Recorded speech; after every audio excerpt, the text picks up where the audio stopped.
The dust hadn't even settled behind the truck before Caleb Morrison saw her standing on the porch, arms crossed, watching him the way you'd watch a stray dog that wandered onto your property, uncertain whether it bites. He was 34 years old, 3 months out of a divorce that had cost him his savings and most of his pride, and 2 weeks out of the oil rig job that had cost him a finger and, if he was honest, the last of his patience for a life spent underground and offshore, chasing money that never seemed to stay in his pockets long enough to matter. He'd driven 400 miles on a rumor from a cousin twice removed, something about a widow out past Coldwater who needed hands for calving season. He hadn't expected the widow to be maybe 30, with sun-browned forearms and eyes that looked like they'd already measured him twice and found him wanting once. "I need work," he said, standing by the truck with his hat in his hands because his mother had raised him to take it off in front of a lady, even when the lady looked like she'd just as soon send him back the way he came. "Heard you might have some." She didn't answer right away, and if you've ever stood in a silence like that, the kind that stretches out and makes you replay every choice that got you there, you already understand exactly how Caleb felt in that moment. And if you've ever wondered whether the right person can show up in your life disguised as the wrong situation, you'll want to hear how this one turns out, because Sarah Whitfield's answer that afternoon was not the one he was expecting, and it was not the one he thought he wanted either. Sarah had buried her husband Daniel 18 months earlier, thrown from a horse in a storm that shouldn't have caught either of them out in the open pasture, and in the time since she had learned 300 acres does not run itself and grief does not pay hired hands, she had let go of 2 ranch workers already that year, not because they weren't capable but because she couldn't make payroll, and she had spent the winter doing the work of 3 people by herself, waking before dawn to break ice on the water troughs, delivering calves alone in the mud with only a flashlight clenched in her teeth. She was not, whatever the rumor mill in town liked to whisper, looking for a replacement husband to fill Daniel's boots in Daniel's side of the bed. She was looking for someone who could tell a healthy calf from a sick one and not run off after the first hard week, because she'd had 2 men already promise her steady work and vanish by Friday, once they realized what steady actually meant out here.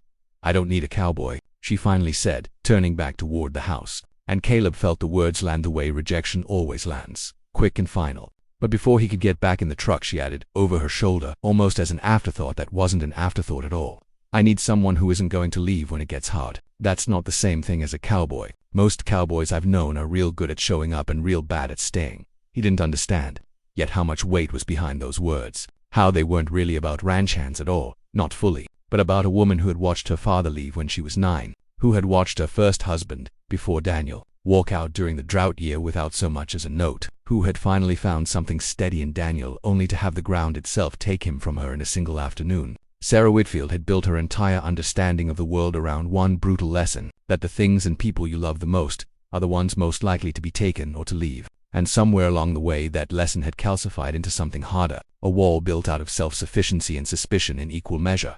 Caleb took the job anyway, sleeping in the small bunkhouse near the barn, and for the first month Sarah barely spoke to him beyond instructions. He learned the rhythm of the ranch quickly, the particular stubbornness of her herd, the way the north fence always needed mending after a hard rain, the names she'd given to half the cattle though she pretended not to remember them when he asked. He noticed things too, the way she ate dinner alone every night at a table built for 6, the framed photograph on the mantel that she dusted every single day but never once looked directly at while doing it, the way her hands shook slightly when she signed anything with Daniel's old pen, which she used anyway, every time, as if throwing it away would be the true death, more final than the funeral had been.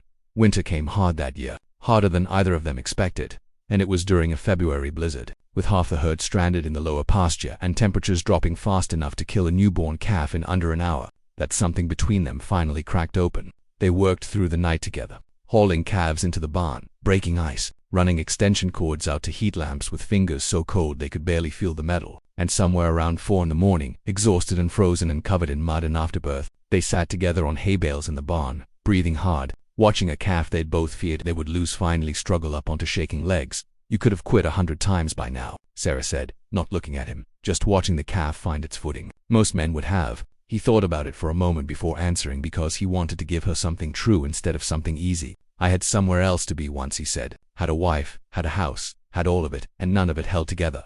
Because the truth is I didn't know how to stay either. Not really. Not until I had nothing left to run to. This place, this work, it's the first thing in a long time I haven't wanted to walk away from at the first sign of trouble." She was quiet a long time after that, and when she finally spoke, her voice was smaller than he'd ever heard it. "Daniel used to say, the land doesn't care how tired you are. It just needs you to show up anyway. I think I've been so scared of loving anything again that I forgot showing up isn't the same as staying forever. Sometimes it's just the next morning, and the one after that, if you've ever built walls to protect yourself from being hurt again. only to find those same walls keeping out the very thing you actually needed. You already understand what was happening in that barn that frozen February night. And if you've ever wondered whether real love looks less like fireworks and more like two exhausted people choosing, again and again, small ordinary morning after small ordinary morning, to simply not leave, then you already know where this story is headed, and I promise you the rest is worth staying for. Spring came slow that year, but it came, and with it came a kind of thaw between them that neither had planned for and both had quietly wanted. Caleb never asked her for anything more than the job he'd come for, and that, more than anything, was what finally let Sarah lower her guard. Because he had never once treated his presence on her ranch as a means to some other end. He mended fences without being asked. He learned to make her coffee the way she liked it without her ever telling him how. He sat with her on the porch some evenings, not talking, just present, the same way she had once been present with the land through every kind of storm. And slowly Sarah began to understand that the steadiness she had been begging the universe for since she was 9 years old had walked up her driveway in a dusty truck asking for nothing more than honest work. It was Sarah who said it first, nearly a year to the day after he'd arrived, standing in that same spot on the porch where she'd first looked at him like a stray dog she didn't trust. "I told you once I didn't need a cowboy," she said. "I think what I actually meant was I didn't need somebody who was only going to play at staying. I think what I need, if you're willing, is somebody willing to actually build something here, with me, for good." Caleb didn't say anything clever back, because there was nothing clever to say to that. He just took off his hat again, the way his mother taught him, and told her that he'd been staying for a while now without needing a reason, but he'd be glad to have one anyway.